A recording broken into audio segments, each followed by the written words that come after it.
भारतीय राजनीति के दृष्टिकोण से आज दो मुद्दे चर्चा के विषय वस्तु बने हैं।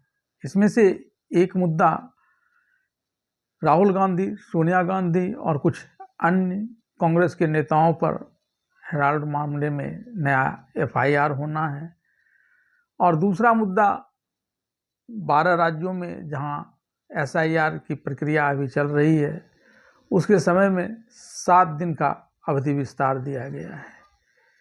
ये दोनों मुद्दे इसलिए चर्चा के विषय वस्तु बने हैं क्योंकि 1 दिसंबर यानी कल से संसद का शीतकालीन सत्र प्रारंभ हो रहा है। उसके ठीक एक दिन पहले ये दोनों मुद्दे बने हैं। खासकर जब सर्वदलीय बैठक का आयोजन किया गया था तो उसमें तमाम विपक्षी दल के नेताओं के द्वारा इस बात पर जोर दिया गया था कि एसआईआर के मुद्दे को संसद के शीतकालीन सत्र में विशेष रूप से उठाया जाएगा और इसमें सत्ता पक्ष के ऊपर जबरदस्त प्रहार होने की संभावना थी, और ये दोनों ही मुद्दे सत्ता पक्ष को संबल प्राप्त कराने वाला हो सकता है। क्योंकि अगर जिस प्रकार से राहुल गांधी, सोनिया गांधी जैसे कांग्रेस के बड़े नेताओं पर एफआईआर किया गया है, तो ऐसे में विपक्ष को आपस में बांटा भी जा सकता है। विपक्ष कांग्रेस का साथ भी सदन में इस मुद्दे पर दे सकती है या फिर इसके साथ नहीं भी आ सकती है, और नहीं आने की स्थिति में, क्योंकि यह खासकर कांग्रेस से जुड़ा हुआ मामला है, तो विपक्ष के बंटने पर एसआईआर के मुद्दे पर विपक्ष थोड़ा कमजोर पड़ेगा। वहीं एसआईआर की समय अवधि में विस्तार किए जाने से भी सत्ता पक्ष विपक्ष पर एसआईआर के मुद्दे पर प्रभावी जवाब दे सकेगा, क्योंकि एसआईआर को लेकर सभी राजनीतिक दल इसे जरूरी तो बताते हैं, सिर्फ इसके तरीके और तरीकों में से भी खासकर समय सीमा, इसे लेकर ही इस मुद्दे पर सरकार को घेरते रहे हैं। तो सरकार को एक मौका मिल जाएगा अपना पक्ष रखने का, भले ही यह मुद्दा निर्वाचन आयोग का रहे, लेकिन सरकार इसमें थोड़ी कंफर्ट जोन में जाती हुई नजर आएगी। आइए इन दोनों ही मुद्दों से जुड़ी हुई विभिन्न पहलुओं पर बनाई गई इस रिपोर्ट को देखते हैं। संसद का शीतकालीन सत्र सोमवार यानी 1 दिसंबर 2025 से 19 दिसंबर तक चलेगा, जिसमें सरकार 14 अहम विधेयक पेश करने जा रही है। विपक्ष 12 राज्यों और केंद्र शासित प्रदेशों में मतदाता सूची के विशेष गहन पुनरीक्षण, एसआईआर, चीन और लाल किला के पास ब्लास्ट के मुद्दे पर केंद्र सरकार को घेरने की तैयारी में है।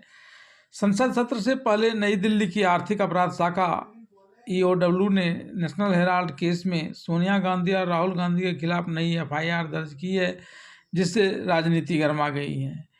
लोकसभा चुनाव 2014 में जब नरेंद्र मोदी देश के प्रधानमंत्री बने, तब से वे इस बात पर जोर देते आ रहे हैं कि कांग्रेस की पहचान भ्रष्टाचार से जुड़ी हुई है, जिसकी पहुंच गांधी परिवार तक है।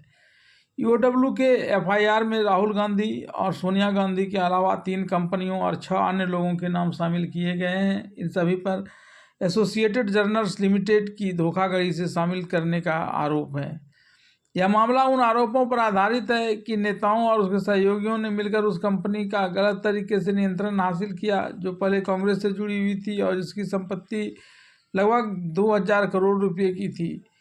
3 अक्टूबर को दर्ज एफआईआर के अनुसार यह अधिग्रहण यंग इंडियन के जरिए किया गया था। यंग इंडियन में राहुल और सोनिया गांधी की 76% हिस्सेदारी है।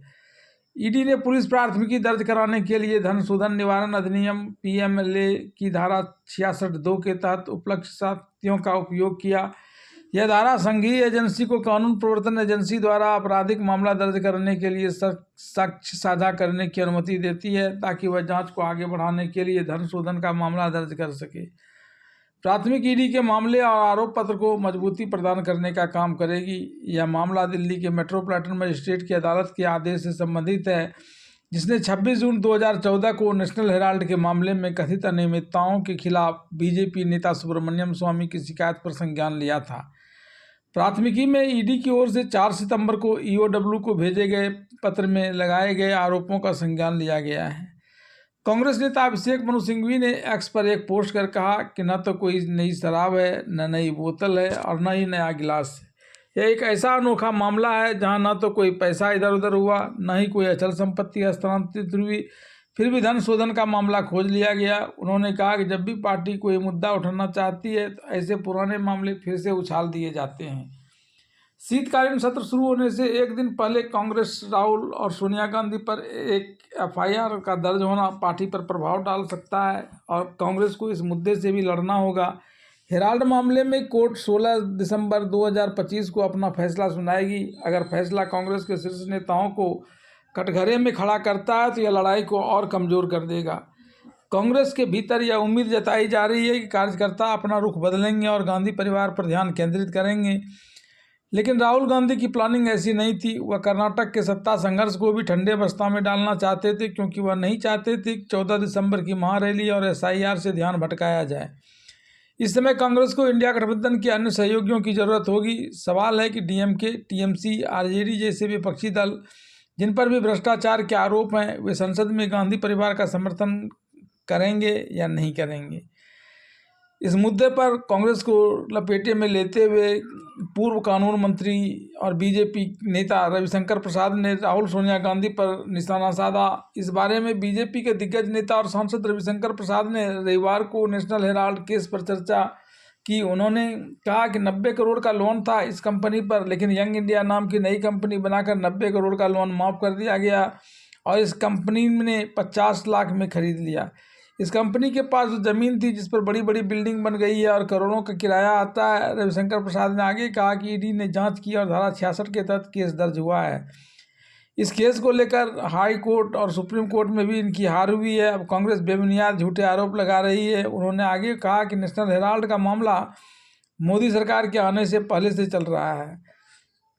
बीजेपी सांसद ने कांग्रेस नेताओं को निशाने पर लेते हुए कहा कि आप लोगों ने हजारों करोड़ की संपत्ति की लूट की है। अब कानून अपना काम कर रहा है तो करने दें, ये मामला हम लोगों के पहले का है।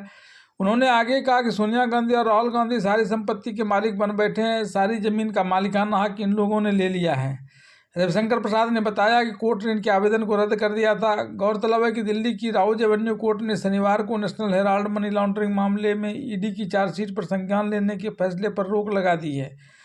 इस मामले पर विशेष न्यायाधीश विशाल बोगले ने अब 16 दिसंबर को आदेश सुनाने की बात कही है। ईडी की चार्जशीट पर संज्ञान लिया जाए या नहीं, या उसी दिन यानी 16 दिसंबर को तय होगा।